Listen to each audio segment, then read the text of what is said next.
Hoje, nesse último dia dessa nossa novena, vamos pedindo que a graça seja renovada pelo Espírito Santo. Que a graça seja renovada pelo Espírito em nosso desejo de proclamar o amor de Deus. O lugar em que nós estamos agora é como se fosse um pequeno cenáculo. Um cenáculo online aqui. A Virgem Maria está aqui conosco, perto de nós, como estava com os apóstolos no dia de Pentecostes. Abro as minhas mãos para significar o meu desejo de acolher o Espírito Santo. E Ele está presente. Ele me cobre com sua sombra. E como os apóstolos, eu me deixo surpreender pelo que o Espírito quer me dar neste dia.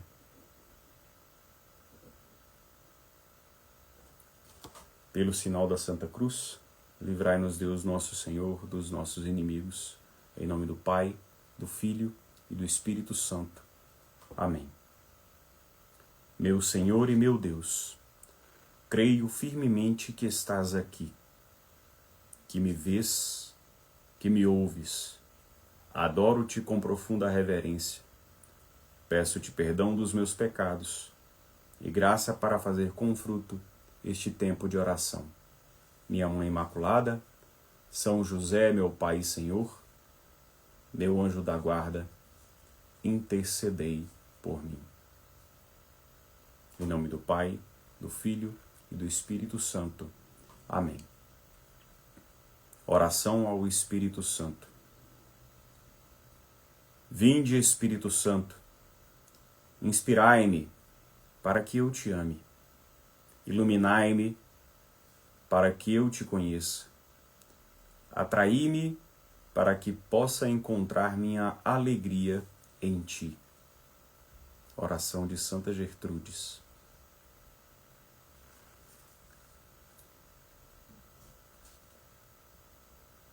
Palavra de Deus. 1 Coríntios, capítulo 3, versículo 16, diz assim: Não sabeis que sois templos de Deus e que o Espírito de Deus habita em vós?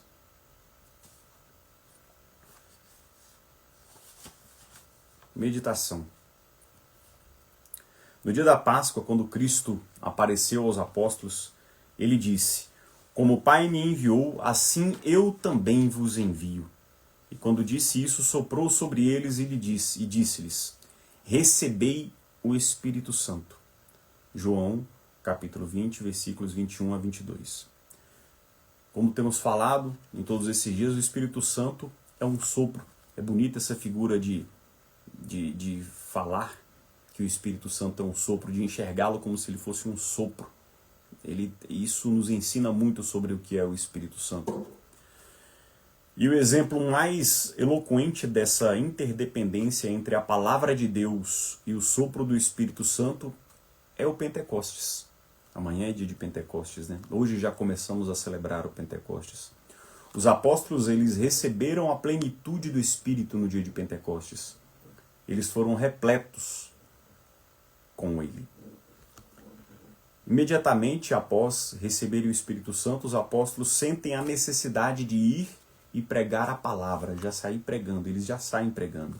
É a vinda do Espírito Santo que permite que a boa nova irradie no meio daquele povo, e até hoje, até nós. Antes os apóstolos conheciam apenas as palavras, mas as palavras eram como palavras mortas.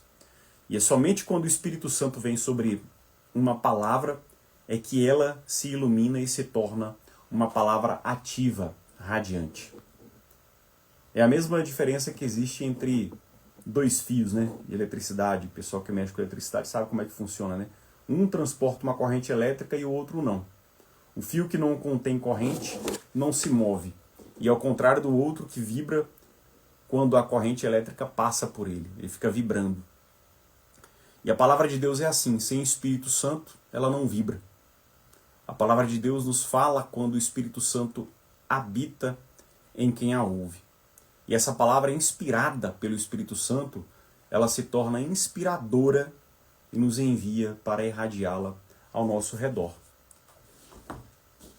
E para falar do Pentecostes, né, a gente fala na catequese, a gente ensina, a palavra Pentecostes significa 50º dia. É o 50º dia. É o dia em que os judeus, se a gente pegar os judeus lá, que tem a festa original do Pentecostes, eles celebram nesse dia a entrega das tábuas da lei. A Páscoa dos judeus, não sei se vocês vão lembrar, mas a Páscoa dos judeus é aquela que é celebrada por causa da libertação do povo hebreu do Egito, a travessia do Mar Vermelho. E depois desse acontecimento, 50 dias depois da travessia do Mar Vermelho, eles nós tivemos a entrega das tábuas da lei no Monte Sinai. E aí nesse 50º dia depois da travessia do Mar Vermelho, é celebrada então essa festa dessa entrega dessas tábuas da lei, dos 10 mandamentos, da Torá. E daí vem Jesus, né, o Verbo divino, e ressignifica essa Páscoa dos judeus como a celebração da maior libertação que pode existir, que é a passagem da morte para a vida. E do mesmo modo em Pentecostes ele também é ressignificado. Ele não é apenas a entrega da lei escrita em pedras, mas é a inscrição da lei nos nossos corações de pedra também. Deus inscreve nos nossos corações, por meio do Espírito Santo, a sua lei.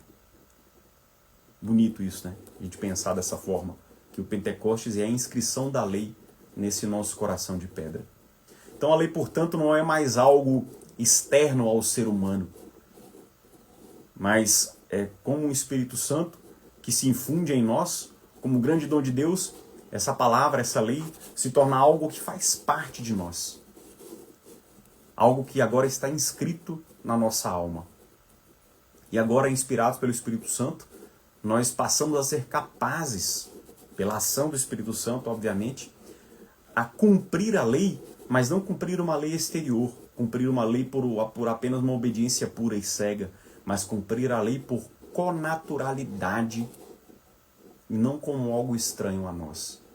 A gente age com connaturalidade ao bem, à lei de Deus, por meio da ação do Espírito Santo. Porque somente por meio dela é que podemos agir em connaturalidade com a lei de Deus. Porque agora esta lei vai estar inscrita em nosso coração. É isso que acontece no Pentecostes. Deus inscreve a sua lei dentro do nosso coração. E nós passamos a perceber essa lei. É como Santo Agostinho fala na sua famosa frase, né? Eu te procurava fora e tu estavas dentro de mim. É esse Espírito Santo, é essa lei que está dentro de nós. Às vezes a gente procura fora, né, nas coisas externas, mas Deus já inscreveu essa lei por meio do Espírito Santo nos nossos corações. Contudo, para que o Espírito Santo faça sua obra em nós, e aí vai chegar a parte prática já que eu vou falar, para que o Espírito Santo faça essa sua obra em nós, ele quer precisar da nossa colaboração. Por isso o caminho para a ação do Espírito Santo em nós, ela passa pelo nosso exame de consciência. Passa pela nossa ação. E a primeira ação, eu já adiantei, né? A primeira ação que nós temos é a de fazer um exame de consciência. São coisas práticas. É um exame de consciência que busca a purificação dos pecados que nós cometemos. Então é preciso buscar, em primeiro lugar, e eu já estou trazendo aqui então, mais uma vez, essa parte prática de como é que a gente pode provocar a ação do Espírito Santo de Deus na nossa vida. Então, em primeiro lugar, é fazer um exame de consciência. É começar a ter o hábito de fazer exames de consciência todos os dias. Eu, por exemplo, eu tenho o hábito de fazer exame de consciência todos os dias à noite. Antes de dormir, na minha oração da noite, eu faço um exame de consciência ali de 2, 3 minutos. E aí eu lembro de todas as coisas que eu fiz, do jeito que eu aprendi com as irmãs de Belém, né? Fazer uma avaliação, que elas ensinam da seguinte maneira, né? Você faz uma avaliação perguntando que bom, o que teve de bom, que pena, o que teve de ruim e que tal, o que fazer. Então eu penso, que bom, o que teve de bom no meu dia, que pena, o que não foi tão bom assim, o que eu fiz de ruim. E que tal? O que eu posso mudar daqui para frente? Como é que eu posso agir daqui para frente? Eu faço isso durante a noite, uns 3 minutos ali. E de manhã eu acordo já pensando nisso. Dou graças a Deus pelo meu dia, faço um oferecimento e já penso nesse exame de consciência que eu fiz na noite anterior, retomo ele, esse exame de consciência, e vou para o meu dia. Então esse é o primeiro passo. Fazer um exame de consciência para buscar a purificação dos pecados que nós cometemos. É preciso, então, buscar, nesse nosso exame de consciência, os nossos defeitos dominantes. E tendo consciência desses nossos defeitos dominantes, que pode ser um ou pode ser vários, você pode até focar em um se quiser, o defeito dominante, o próximo passo é buscar a virtude que contrapõe esse defeito. Aí você vai em busca da virtude. E a virtude, ela é uma coisa humana, né, que você pode desenvolver.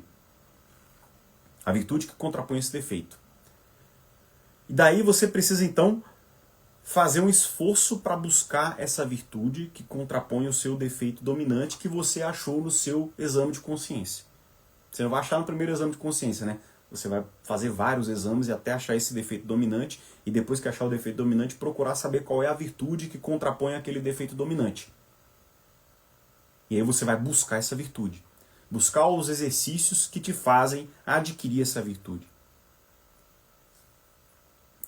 E na medida em que eu vou fazendo esse esforço humano para buscar essa virtude, é um esforço humano, eu confio em Deus, eu coloco a minha esperança em Deus para que Ele me ajude com os dons sobrenaturais que auxiliam o fortalecimento dessa virtude.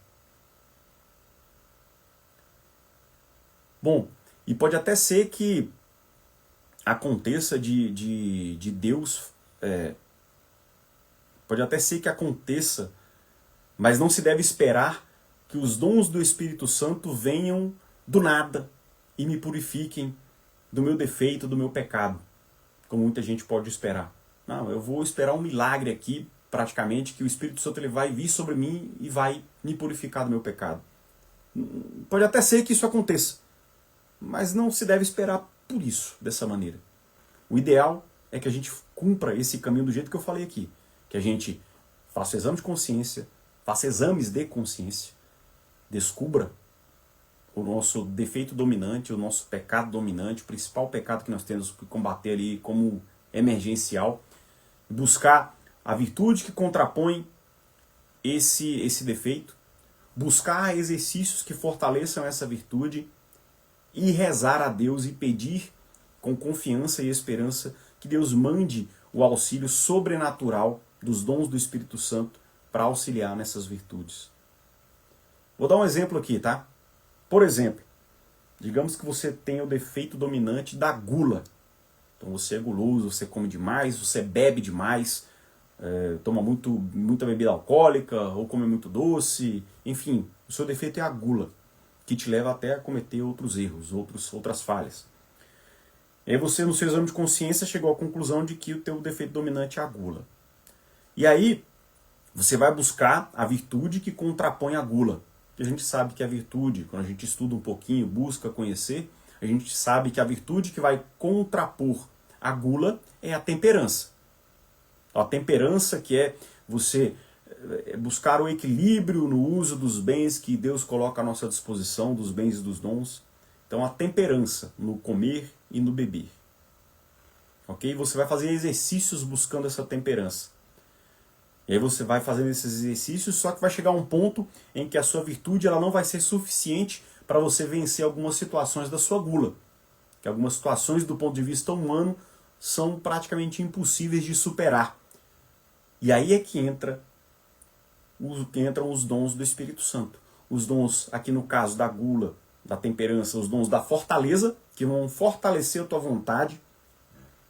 E o dom do temor de Deus, que como eu expliquei aqui, nos dias anteriores, o temor de Deus é um temor que vem de Deus, é um certo temor de si mesmo também, que você vai evitar as situações de pecado que te levam à gula.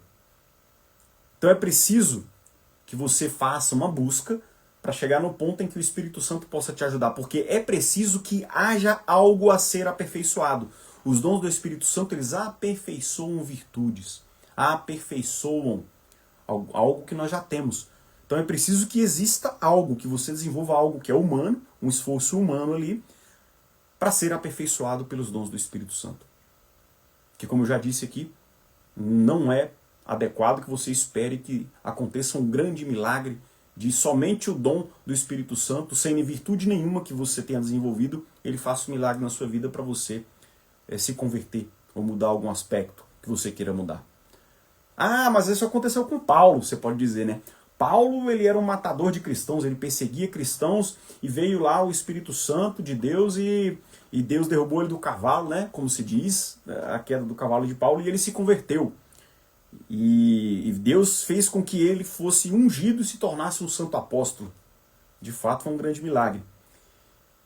Mas Santo Afonso Maria de Ligório, ele diz que o milagre da conversão de Paulo é, na ordem da graça, o equivalente à ressurreição de um morto na ordem natural. Olha só, ele diz que o milagre da conversão de Paulo é, na ordem da graça, o equivalente à ressurreição de um morto na ordem natural. Portanto, pode até ser que aconteça, mas não é conveniente para nós esperar que ocorra um milagre dessa magnitude na nossa vida, do nada. É uma questão de bom senso e até de justiça divina. A gente tem que ter alguma coisa, alguma virtude, temos que entrar na luta de conquistar as virtudes, de conquistar a virtude, para que no momento em que o nosso esforço ele não consiga mais, não seja mais possível nos trazer evolução, aí vem o dom sobrenatural. Vem a ação sobrenatural do Espírito e nos eleva essa nossa virtude a um outro patamar de santidade, de capacidade. Então é preciso, portanto, trilhar esse caminho prático. O que eu falei lá nos stories é isso. É um caminho prático de bom aproveitamento, ou até mesmo um meio de provocar a ação dos dons do Espírito Santo na nossa vida. Que começa, resumidamente, fazendo uma síntese de tudo que eu falei até aqui. Primeiro, número 1, a aplicação nos exames de consciência. Primeira coisa que eu tenho que começar a fazer, exames de consciência diários, para reconhecer os meus pecados, os meus defeitos dominantes, o que eu preciso mudar. Saber em que eu sou bom, em que eu sou ruim e o que eu preciso melhorar, o que eu preciso mudar na minha vida. Então, o exame de consciência é para isso. Descoberto, o exame de consciência vai servir para eu descobrir qual é o meu defeito dominante. Sabendo qual é o meu defeito dominante, número 2, eu vou buscar a virtude que contrapõe aquele defeito dominante. Dei o exemplo da gula, que tem a virtude da temperança para combatê-lo. E aí, para cada defeito dominante, você vai ter que buscar. Continuando então, eu estava falando que é preciso então a gente ter 3 grandes passos aí para a gente provocar essa ação do Espírito Santo de Deus na nossa vida, né? O primeiro eu falei que é a aplicação do exame de consciência, já expliquei. A aplicação do exame de consciência. O segundo é a busca da virtude para contrapor o meu efeito dominante que foi descoberto lá no meu exame de consciência. Então foi descoberto no meu exame de consciência, descubro lá qual é a virtude que contrapõe aquele defeito dominante. E aí eu vou em busca, terceiro ponto, vou em busca dessa virtude. Depois que eu fui em busca desta virtude, aí eu faço o meu esforço humano por essa virtude e coloco nas mãos de Deus com a esperança e a confiança de que os dons de Deus serão um complemento desse esforço para fazer o que parece impossível ao esforço humano. E aí, meus irmãos, vocês fazendo isso, vocês vão ver a mágica, entre aspas, muitas aspas, acontecer, porque aqui não tem mágica nenhuma. É a ação de Deus que acontece na nossa vida quando a gente se coloca dessa maneira. Quando a gente faz o nosso esforço, faz a nossa parte, o Espírito Santo de Deus age em nós. E uma figura que é interessante para a gente entender bem como é que é a função, como é que funciona o Espírito Santo, os dons do Espírito Santo na nossa vida, é aquela figura do barco, né? Só que é a figura do barco que tem remos e tem velas, onde os remos são as virtudes. Os remos são as virtudes que nós desenvolvemos com o esforço humano. E os dons do Espírito Santo são as velas do barco. As velas que nós hasteamos para que o Espírito Santo sopre e nos leve para onde nós não conseguimos remar. Então é mais ou menos assim que funciona. Quando a virtude humana não tem mais para onde subir, você já fez todo o esforço que era possível fazer e parece que está impossível de evoluir, de sair do seu problema, impossível de fazer as coisas acontecerem, impossível de se converter, impossível de vencer o seu defeito, é aí que entra o dom do Espírito Santo. Depois que você fez o esforço na busca pela virtude, fazendo os exercícios que têm que ser feitos, fazendo oração, e pela virtude humana não tem mais jeito, você tem a impressão de que não tem mais como evoluir, não tem mais como ser melhor, é aí que o Espírito Santo entra, soprando nas suas velas e te levando. E elevando a sua virtude a um ponto que antes era inimaginável. É assim que o Espírito Santo de Deus funciona. Então, só para a gente lembrar, é preciso que já exista algo na sua alma humana, do ponto de vista humana, para que o Espírito Santo possa aperfeiçoar, para que os dons do Espírito Santo possam aperfeiçoar. Se você não tiver nada, nada será aperfeiçoado. Você precisa ter alguma coisa, você precisa se esforçar para ter alguma coisa. É essa o modo prático de lidar com os dons do Espírito Santo. Sem muita enrolação, direto ao ponto. Continuamos então a nossa oração. Pessoal, só avisando que eu caí, né, na conexão aqui e voltei depois. Se você tiver perdido algum ponto aqui da nossa meditação, você volta depois na parte gravada lá. Eu vou lançar aqui no meu feed os dois vídeos, né, o primeiro que caiu e esse novamente, para você continuar essa meditação. Respire fundo para a gente continuar a nossa oração.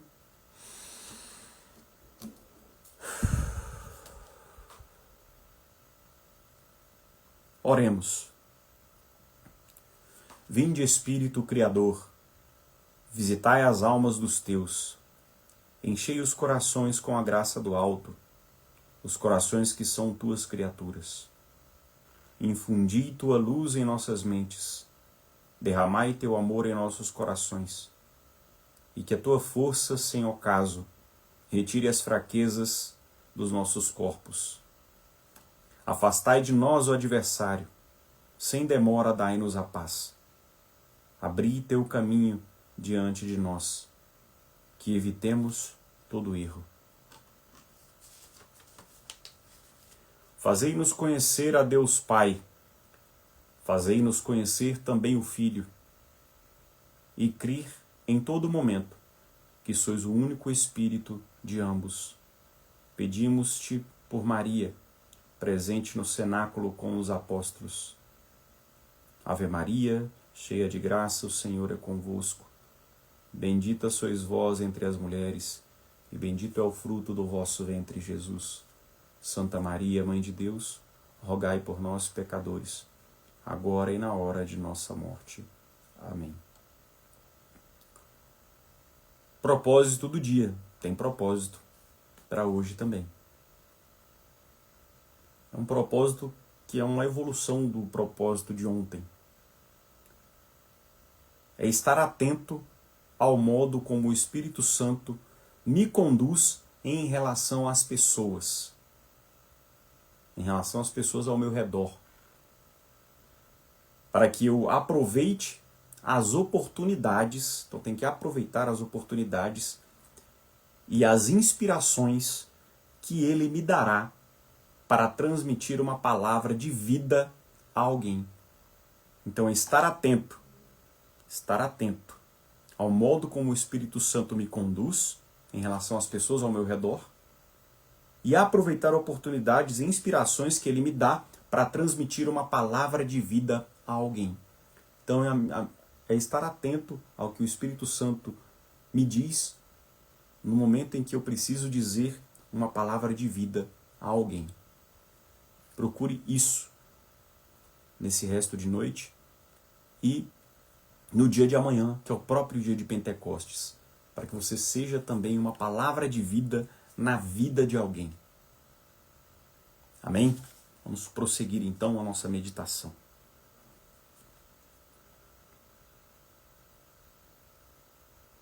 Vou ler aqui uma meditação do Papa Francisco na homilia dele do dia 19 de maio de 2013. O Espírito Santo é a alma da missão. O que aconteceu em Jerusalém há quase 2000 anos não é um evento longe de nós. É um evento que chega até nós, que se torna uma experiência viva em cada um de nós. O Pentecostes no cenáculo em Jerusalém é o começo, um começo que continua. O Espírito Santo é o dom por excelência de Cristo ressuscitado a seus apóstolos, mas ele quer que seja dado a todos. João relata no capítulo 14, versículo 16, que Jesus disse: Pedirei ao Pai, e ele vos dará um outro Consolador que estará sempre convosco. Este é o Espírito Paráclito, o Consolador, que dá coragem para percorrer as estradas do mundo levando o Evangelho. O Espírito Santo nos faz ver o horizonte que nos conduz à periferia existencial para anunciar a vida de Jesus Cristo. Perguntemo-nos se tendemos a nos fechar em nós mesmos, em nosso grupo, ou se permitimos que o Espírito nos abra para a missão.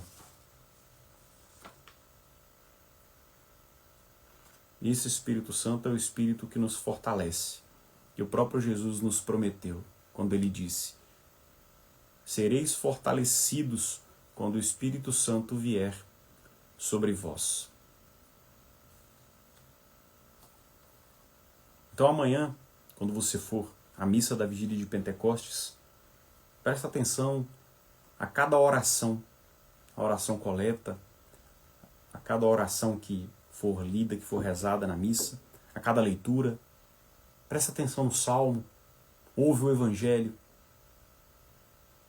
para você estar... Levante as suas velas, né? As velas do seu barco, para que o Espírito Santo possa soprar e levar o seu barco até onde ele quer. Leve algo para que o Espírito Santo possa aperfeiçoar, para que ele não venha sobre você tentar aperfeiçoar alguma coisa e lá não tenha nada no seu coração. Leva algo no seu coração dessas meditações, para que o Espírito Santo aperfeiçoe o que você levar. Esse Espírito Santo é meio que, às vezes, dito como um desconhecido. Eu me lembro aqui de algumas meditações que me faz até ter um pouco de, entre aspas também, um pouco de inveja. Um pouco de inveja, assim, de alguns santos, né? Por exemplo, quando certa vez eu fui meditar sobre o canto Adoro te devote, de Santo Tomás, sobre a Eucaristia, né, que foi pedido a ele para ele escrever cantos eucarísticos, né, pelo Papa, e ele escreveu o canto Adoro te devote, e eu fui meditar sobre esse canto certa vez. E aí eu tive um sentimento assim, né, caramba, como eu queria ter um coração, uma alma que se enamora de Deus a ponto de poder escrever esse negócio. Eu queria poder ter essa capacidade dentro do meu coração, esse sentimento, essa razão e esse amor e esse sentimento de ter a capacidade para escrever isso aqui. Seria grandioso.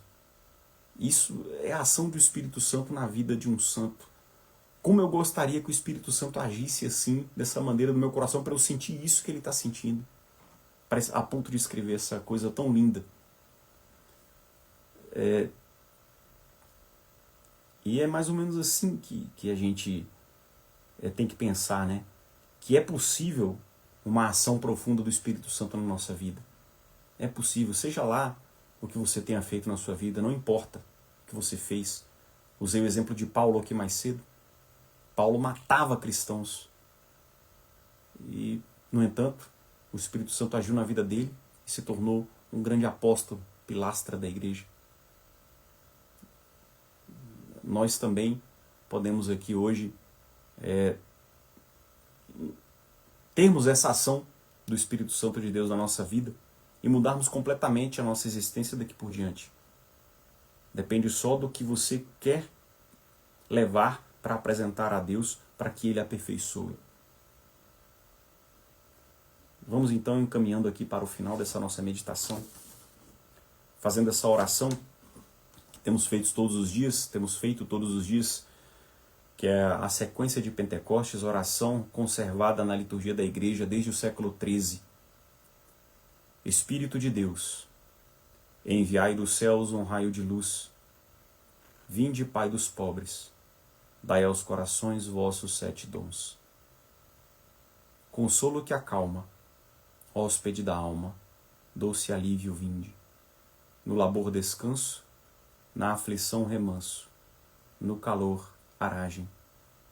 Sem a luz que acode, nada o homem pode, nenhum bem há nele. Ao sujo lavai, ao seco regai, curai o doente. Dobrai o que é duro, guiai no escuro, o frio aquecei. Dai à vossa igreja, que espera e deseja, vossos 7 dons.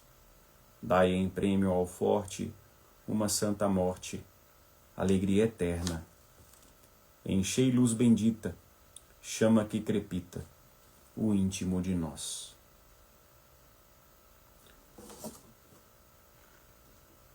Enquanto a gente faz a oração final, eu gostaria de pedir mais uma vez a vocês que estiveram presentes aqui nessa nossa live, que você coloque uma palavra do que significou essa meditação de hoje para você. Coloca aqui nos comentários que eu vou gostar de saber qual foi a palavra que te tocou, ou qual é a palavra que resume isso tudo aqui para você. Se quiser escrever uma frase também, fica à vontade. Uma palavra eu acho que é mais fácil de escrever, né? Acho que todo mundo pode escrever uma palavra. Então você que está aqui, que esteve aqui nessa meditação, escreva aí nos comentários enquanto a gente se encaminha para a nossa oração final desse nosso 9º dia para se tornar amigo do Espírito Santo. E eu vou querer saber também, depois do Pentecostes, se você se tornou mais amigo do Espírito Santo após essa nossa sequência de meditações aqui. Então coloca aí para mim, enquanto a gente faz a oração final de hoje aqui. Dou-te graças, meu Deus, pelos bons propósitos, afetos e inspirações que me comunicastes nesta meditação. Peço-te ajuda para os pôr em prática. Minha Mãe Imaculada, São José, meu Pai e Senhor, meu anjo da guarda, intercedei por mim.